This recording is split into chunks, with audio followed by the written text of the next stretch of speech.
So our first day of writing, we're going to focus on the introductory paragraph and the thesis statement. So at the end of your paragraph, you're going to underline your thesis statement. Begin with a hook, an attention grabber statement or sentence. This could be a quote, a dramatic line from the novel, or a definition. Include the source in brackets at the end of the quote. Then provide some general discussion about the topic of the essay. This should be a short, minimal discussion about the issue, also known as the argument, with connection to the text. And finally, finish your thesis with your thesis statement. Your thesis statement must indicate what you're going to prove and how you're going to prove it. In a 5-paragraph essay, there will be 1 argument and 3 points. The thesis must never be worded as a question. So let's take a look at our sample essays and see how the students got them started. So up here we have the title page, Rise to Power in Elemental P by Mark Dunn, a literary essay by unnamed student. There was a name, but of course for confidentiality, the date, the class, and my name. Here are the students using Times New Roman 12-point font, double space. Totalitarianism, noun, a system of government that is centralized and dictatorial and requires complete subservience to the state. Oxford Dictionary. So this person is using a dictionary definition as their impact statement. In other words, it is a world where free speech, privacy, and freedom to practice any religion no longer belong to the people, but are controlled by high-ranking political and military figures. Countries like North Korea, China, and Iraq are currently suffering under oppressive regimes of censorship and infringement on the rights of civilians, and a historic environment where everything commoners say or do conform to the laws set up by dictators, or else they risk facing incarceration, even death.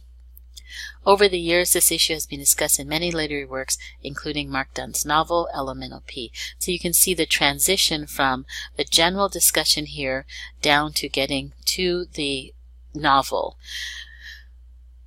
Elemental P, which takes place on a fictitious island off the coast of South Carolina. When the engraved tiles upon Nevin Nollop's cenotaph, a man revered on the island due to his discovery of the shortest known pangram, start to fall, the High Council moves to ban those letters from all oral and written usage.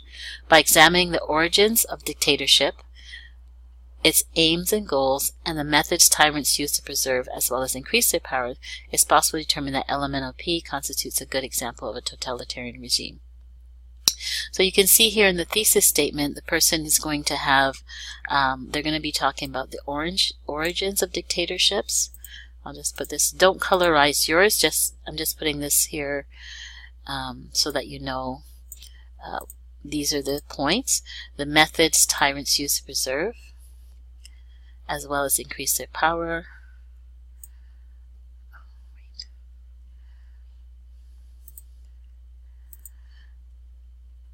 This should be a different color. So there's the 3 points. The origins of dictatorships, its aims and goals, and the methods tyrants use to preserve as well as increase their power. Okay, so that just so you know that this person, that's how they're going to organize their essay, and those are the 3 points you should have in your thesis statement. And then the first paragraph is indented. Notice there is no extra spacing. It's still the same double space. We know it's a new paragraph just by the indent. Let's take a look at the other sample essay very quickly, The Metamorphosis of Civilizations in John Wyndham's The Chrysalids. Life works in a very simple way. Resist it less and allow it to unfold the way it wants. Use your power of allowing, by Raphael Zernoff. So this student decided to use a quote, probably from Brainy Quotes. Maybe they were looking at resistance, or they were looking at life, how life works, or the power of allowing. As with all living beings, caterpillars go through a life cycle to transform into butterflies. They begin in the larva stage, and from there they become caterpillars, who grow exponentially in size. So this very first paragraph, this person is talking about the movement or the change from caterpillars into butterflies. And then down here again, they get down to the general discussion into the specific discussion.